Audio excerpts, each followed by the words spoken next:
Israel says it recognises Morocco's sovereignty over Western Sahara. It's an area also claimed by the Polisario Front. What does this mean for the long-running conflict in this region? And what will Israel get in return? This is Inside Story.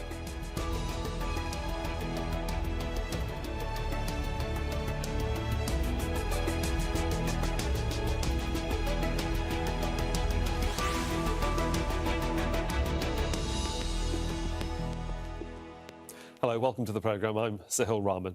Disputes over Western Sahara have raged for decades. Morocco claims it as its own, while armed groups backed by Algeria want independence. But right now, momentum may be on Morocco's side. Israel has joined the US in recognising its claim and is hoping more countries will follow. We'll put this to our panel in just a few moments. But first, this report from Fintan Monaghan. Within this desert of more than 250,000 square kilometres lie valuable mineral resources. But the Western Sahara is contested. Morocco says it's part of its territory. That's disputed by the Polisario Front, an armed group fighting for independence. Morocco's claim isn't widely recognised, but that may be changing. Morocco restored relations with Israel in 2020, and that's been cemented by Tel Aviv recognising its rule over Western Sahara. The move was overseen by the Trump administration, that also granted US recognition of Morocco's claim at the same time. It was the first country to do so, reversing decades of policy. Morocco hailed it as a major breakthrough. This confirms historic and important decisions, the case of the Moroccan desert and the US acknowledgement that it is part of Moroccan lands, and the developments in the Middle East in re-establishing relations between Morocco and Israel. On the other side is the Polisario Front, backed by neighbouring Algeria. They fought a war with Morocco for more than a decade that ended in a ceasefire in 1991. UN troops were deployed to keep the peace until a referendum on the region's future, but it was never held. Morocco believes momentum is on its side. 28 states have set up consulates in Western Saharan cities, actions Morocco sees as support for its position. Spain and other European countries have also backed a plan for Western Sahara to have autonomy under Moroccan rule. Another shift some believe is in Morocco's favour. The status of Western Sahara is far from decided. But with Israel and the US backing its position, Morocco is hoping more countries will do the same. Fintan Monaghan for Inside Story.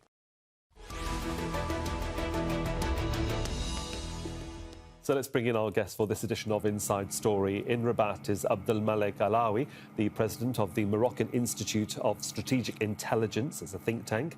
In London is Yossi Mekelberg, associate fellow with the Middle East and North Africa programme at Chatham House. And in Brussels is Mahjoub Maleha, advocacy head of the Collective of Sahrawi Human Rights Defenders, a non-profit organisation. Gentlemen, welcome to Inside Story. Can I just begin with you, Mr. Alawi, in Morocco? Why has Israel, do you think, decided on this position to recognise Western Sahara right now? Hello, Suhail. Thanks for having me. I think this is a logical continuum of the resuming of diplomatic relationship between Morocco and Israel in 2020. And we have to say that Morocco has a specificity. It's the only Arab country that has around 600,000 Moroccan Jews living in Israel, many of which, a lot of them, were waiting for this decision because some of them come from the Sahara, very naturally. So this is a logical decision that is dictated by geopolitics and the new dynamic in the bilateral relation. OK, let me cross over to Yossi Mekelberg in London. I mean, Israel and certainly Tel Aviv has had nearly, 3 years since it signed formally within the Abraham Accords recognition of each other. I mean, what was Israel waiting for? Well, I think Israel wanted to see what the rest of the international community is doing. Obviously, back then, the United States recognized the West Sahara as part of Morocco. But in many cases, Israel is trying to delay things that might be a bit less comfortable. Bear in mind, only 28 countries so far recognized the Western Sahara as belong to Morocco. But I think, Israel is a state of flux. it's easier to actually to get something out of the government that is desperate for some achievements. It didn't come completely free for Morocco, because it's what comes with it is an upgrade of the diplomatic relations, upgrading the diplomatic mission there into an embassy. So there is some give and take there, and it's in a point that Israel needs also some diplomatic achievements. Indeed, and we'll be looking at the military connection then a little bit later in the conversation. Let's cross over to Mahjoub Maleha. You've heard what both Abdul Malik and Yossi had to say. I mean, the move itself by Israel could be viewed as antagonistic by both the Polisario Front and Algeria. I mean, it's the main supporter for autonomy of the region. What sort of reaction do you think can we expect from the Polisario Front and in the hours ahead from Algeria? Well, I think the Polisario reaction was already made public through a statement. I think we need to highlight here that a recognition from Israel, which is also an occupying state for the occupied Palestine, a recognition from an occupier to Morocco for its illegal occupation in Western Sahara. There is absolutely nothing to celebrate in here. To be so desperate to legitimate an illegal presence that has been proven throughout the process of decolonization and the process within the United Nations and all the resolutions that has been confirming over and over again that the right to Sahara, to self-determination of the Sahrawi people is an obligation, an obligatory way or path toward the decolonization of the question of Western Sahara, as well as confirmed by consecutive rulings from the European Court of Justice that has been actually confirmed that Morocco has no sovereignty over Western Sahara, nor it can obtain the administering power status as it remains with Spain and remains untransferable under international law. This recognition came exactly in the same day that the European fleet left the Western Sahara waters after the Fisheries Partnership Agreement protocol came to an end with no insight for its extension. So it is a cover-up for that, and we don't see it really as a victory for Morocco, especially when it is against the will of the majority of the Moroccan people who remain supportive to the Palestinian cause. I want to just jump in there, because we've obviously got your sort of sense. We want to try and, get debate across the three of you, the three of our guests here on Inside Story. Abdul Malik, can I come back to you in Rabat? I mean, obviously, the various points of view about how this situation is unfolding and how various groups and governments are going to react to this.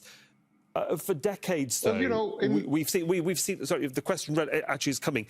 For decades, though, we've tended to see confrontation in the area, not outright violence or overt fighting, as we've perhaps seen in Sudan in recent weeks and months, but described as a low-level intensity. I mean, do you think that this low-level confrontation will be heightened, tensions will be heightened, we are in danger of a conflict in any shape or form?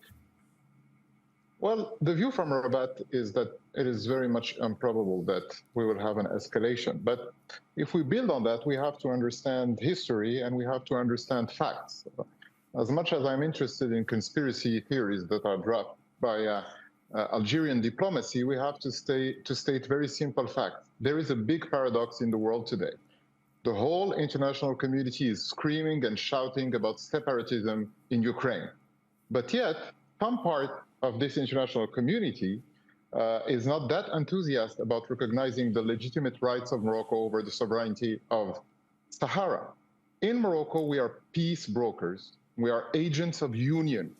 And if we are to draw completely the parallel, it's very symptomatic that the Polisario Front, which is a guerrilla movement that accounts for 6 or 7% of the total Sahrawi population, that is weaponized by the Algerian regime, which is having a rivalry with Morocco, is very much so like the Wagner group in Russia. It's a militia, a paramilitary system that is used by an antagonistic country to use their internal problems and to diffuse their internal problems. So I don't think there will be escalation.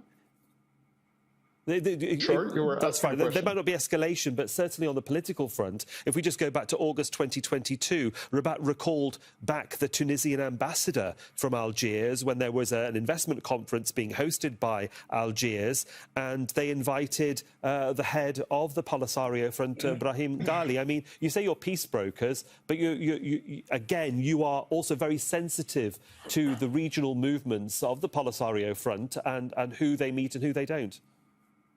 Absolutely, but let's take a look at a very iconic image, and I'm happy that I'm speaking about this on Al Jazeera. The only Arab country that was able to have crowds cheer for its national team in Palestine and in Israel is Morocco. And we have a specificity, is that we recognize our Jewish heritage and we recognize our Berber heritage by the constitution, which is very different from what Algeria is doing, which is backing a military movement and not recognizing the rights of the Berber population in Algeria. So we are peace brokers, but we do not accept that countries that are our allies, that are in the same regional space, are meddling within our internal aspects and internal affairs. And there is common ground now and growing support for the Moroccan proposition of large autonomy, which is a form of self-determination. It has been backed by the United States, as you said, but it is backed now by Spain, it is backed by Germany. This is the sense of history. We cannot have a double standard, a standard for Ukraine, and not have the same standard for Moroccans. OK, let's go to Yossi Mekelberg in London, because obviously, you know, Morocco is hedging its bets by getting closer to Israel. So, and this confirmation by Tel Aviv over Western Sahara certainly helps that argument on the international front. Does it help with the traction further afield? I mean, is it a fair assessment that by, you might say, aligning your posts next to Tel Aviv, you know, it will get more support on the international front? Is that how you would perhaps analyse the politique right now? Let me just say something before that, because it's interesting. We see it's something which undermines the ability to end conflicts in the international arena. We see this kind of conflicts happen in different places, you know, whether in the Sahel, you know, the case of Western Sahara, in Ukraine, and other places, that conflicts fester for a long time until they come head on and they continue and they create tension, not only, for instance, what happened between Polisario and Morocco, but also with Algeria. So the entire region is directly into this because there are no mechanisms in order to resolve it, which brings me to your question. Yes, when you are in this situation, everyone is looking for allies. So whether it's the Polisario with Algeria, Morocco with the United States and Israel. And again, we need to look at the history of the relations between Israel and Morocco. Even without diplomatic relations, Morocco, for instance, helped to initiate the peace negotiation with Egypt back in the 1970s. Visits, unofficial one, even secret, negotiation, diplomatic engagement between Morocco and Israel are going on for a very long time. What happened with the Abraham Accord, specifically with Morocco, is basically formalizing relations that exist even then. There were reports about help by Israel with the military efforts in the Western Sahara. So in this sense, it's similar to also what happened with the UAE in the sense that there is what happened with the Abraham Accord is formalizing, making it, you know, legitimizing and normalizing relations that to a certain extent before, and then build on this relationship. OK, well, then let me ask Majoub in Brussels. I mean, if, you know, Morocco is getting closer, obviously, to Israel and vice versa, they're not the only Islamic Muslim country, dare I say, Arabic country as well. We've got Egypt, as mentioned, Jordan, UAE, Bahrain, even Turkey. They all have diplomatic relations with Tel Aviv at different levels. Do you think the Polisario Front and its supporters and the countries that do acknowledge it, at the moment only Algeria, are on the side of a losing battle here, trying to get sort of the positive politique sorted? Well, I don't see it that way, to be honest. When we look at other countries who have normalized ties with Israel, that has been in most cases based on their proper analysis and what's best for their agendas and their people. When it comes to Morocco, it was a pure bargaining operation, a trade in the black market, trade in Western Sahara for Palestine. And here, referring to Algeria and the Polisario, they are in a very, very comfortable position because they have been consistent in their position toward all causes, from Western Sahara to Palestine, from East Timor, Belize, and so on. But Morocco here is facing serious questions that require clarifications toward their own people and to the international community. What happens to Al-Quds Committee that Morocco preside? What are the prices given or against what this recognition came when it comes to the Palestinians and their right? Would they recognize Jerusalem or Al-Quds as eternal capital of Israel? We have seen the military attaché come into Rabat and the accelerated integration between both regimes basically give us the intention that Morocco is handing over its own national security to Israel. Okay. But would that contribute? I don't think that this has any impact, and the impact lays basically in what the Polisario Front is awaiting and the Sahrawi people is awaiting within this year from the European Court of Justice. And this will be a ruling historical that will confirm once again the legality of Western Sahara and the illegality of Moroccan presence in the occupied territories of Western Sahara.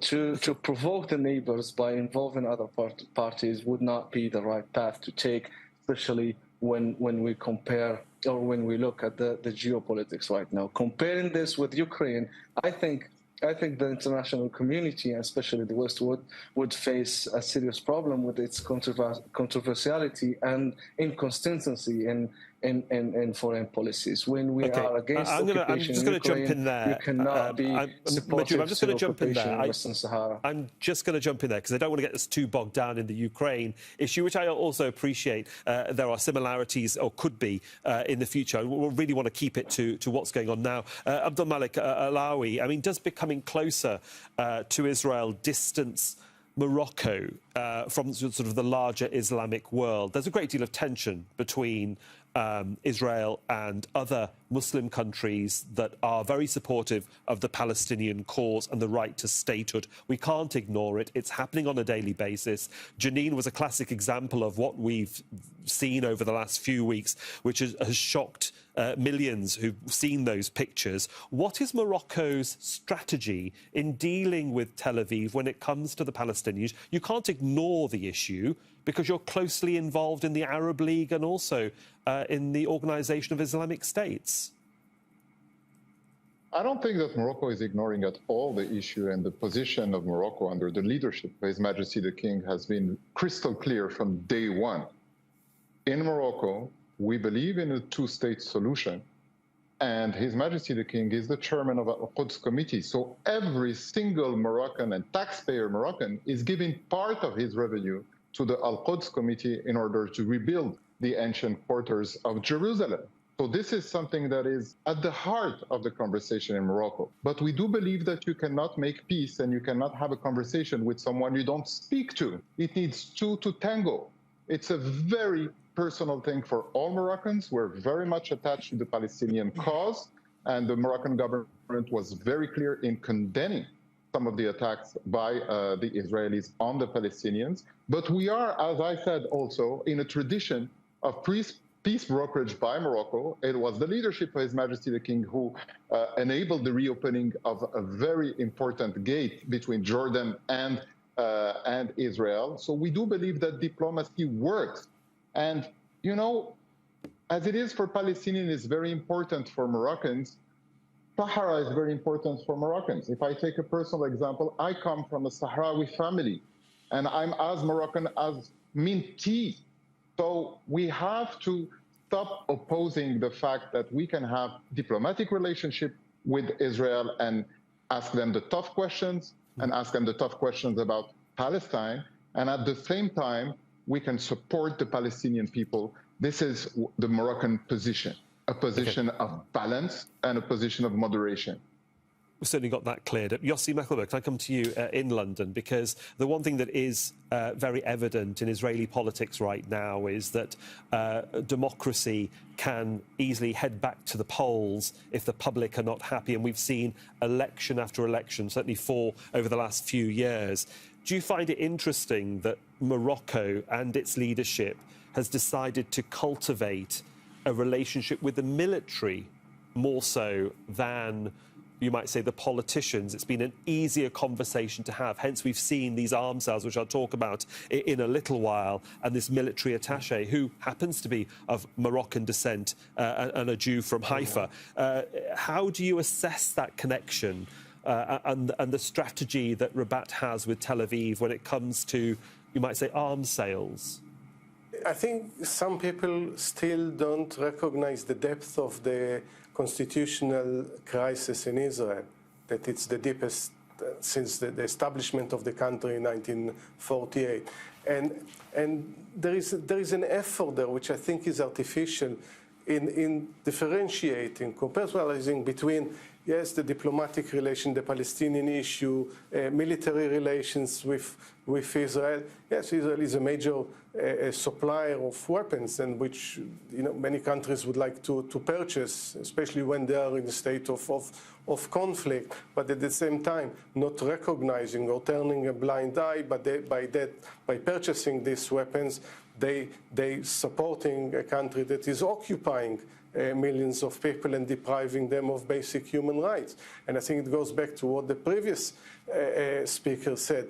Yes, Morocco says certain things about the Palestinian issue, but all the countries that signed the agreement with Israel, on the one hand, yes, we would like to see more cooperation and diplomatic relation normalization, but without ignoring the Palestinian issue, A, because it's morally wrong, and B, because it's going actually to harm their own interests. And there is the issue of that when it comes to the supply of arms and the arms trade, that people are ready to turn a blind eye. What does it mean? What are the implications for others? As long as one makes a lot of money out of it and the other is getting the kind of weapons that they would like to purchase.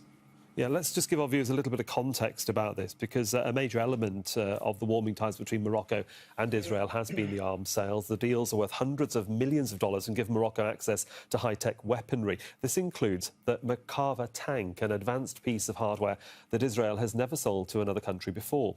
Also, Israel has sold a range of military drones that can be used for surveillance and precision attacks. Now, these could prove useful in fighting armed groups in Western Sahara, like the Polisario Front. Yossi, let me just come back to you very quickly, because obviously, we talked about this military defence attaché, the upgrading of relations between Tel Aviv and Rabat. Colonel Sharon Itash, he's from the Home Front Command. He's of Moroccan origin and is attached to the Home Front Command in Haifa district. It's a masterstroke, isn't it, to actually have an Israeli of Moroccan descent attached to Morocco. It brings those ties together, doesn't it, very, very easily? Yeah, and he's not the only one to serve in the diplomatic service and in Morocco with roots in Morocco. And this is obviously this is a beautiful thing to see, the re-establishment of relations between hundreds of thousands of Israelis either were born in Morocco or descendants of people from Morocco and Morocco. This is something that I think many people would like to see. And so, yeah, it sends all the right signals to both countries. But again, as long as they're looking also at other issues without ignoring that there is the issue of occupation, there is the issue of the Palestinian issue. Majid Malehe, let's bring you back in from Brussels. I mean, how worried do you think, on the much wider level, and looking at this story, regionally, is Algeria going to be, in your opinion, with Israeli munitions on the border? Yeah, I think the Algerians have been very clear on that point, considering it as a direct and clear provocation from the Moroccan side. But would that basically contribute to the peace and stability in the region? I don't think so. From the other side, talking about the current Israeli regime, basically it's a far right extreme racist regime in power in Israel, who is recognizing this so-called sovereignty over Western Sahara and trying to extend its tie with the Moroccan regime. This is absolutely not something to be proud of. Let's be clear on that. On the other hand, for the Sahrawis, or for the Sahrawi people, it is to be mentioned that their fate is in the legality and noble and its noble cause, and of course believing in the international law and the fundamental rights that have been set by the United Nations Charter. This cannot be deviated, no matter who recognize an occupation or try to give it a sort of legitimacy. But let us not ignore the impact it's on Morocco itself, on the Moroccan people, and its stability inside Morocco itself would be that a threat to the stability in Morocco itself, rather than being a threat to the neighboring countries. Well, let me go back to Rabat. We're coming to the end of the programme, Abdul Malik Alawi, very quickly. Are we actually heading towards a sort of a North African Cold War, where we've sort of got Morocco, US, Israel on one side? On the other side, we've got Algeria cozying up, obviously, to Russia and Iran. These are concerns at the moment that strategists are looking at as to seeing whether this region could be another hotspot. Well, I think we're witnessing a global reconfiguration of alliances, and Morocco is with a new doctrine of multipolarity. We're building alliances with a lot of new allies, and when it comes to defense, we're not simply buying arms, we're building a national industry of defense with a lot of partners, not only Israel, but other countries as well. And the second thing is that I don't know why nobody raises the question about Algeria. Algeria is buying weapons from Russia and has been for decades, and nobody's talking about it. And it's the most armed country in the zone.